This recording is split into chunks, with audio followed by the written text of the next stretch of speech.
Aidez-nous, s'il vous plaît. Qu'est-ce qui s'est passé? On a enterré mon père et un éclair est arrivé de nulle part. C'est de notre faute. On n'aurait pas dû jouer à ça. C'est bon, on s'occupe de lui.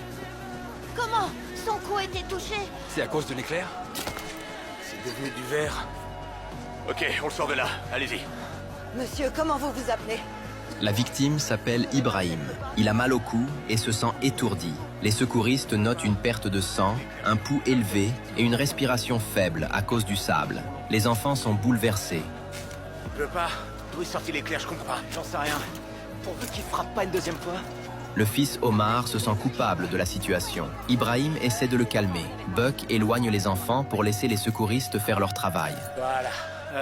Tu t'appelles Omar, c'est ça? Buck prend Omar à part pour le rassurer. Il lui dit que parfois, des choses effrayantes arrivent sans prévenir. Et c'est normal d'avoir peur. Mais cette fois, il y a une explication toute simple. Quand la foudre touche le sable, la chaleur est tellement forte qu'elle transforme le sable en verre.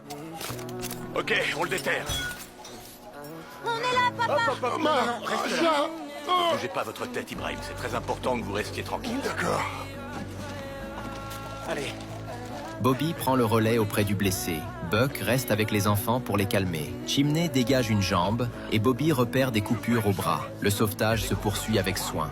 C'était nul comme idée d'aller à la plage. Je voulais juste que papa et moi on arrête. Buck discute avec la fille aînée d'Ibrahim. Il lui dit qu'il comprend très bien cette envie de tout arranger, car lui aussi ressent souvent la même chose. Mais parfois, la vie nous réserve des surprises qu'on ne peut pas contrôler. Il termine en la rassurant. Son père est entre de bonnes mains.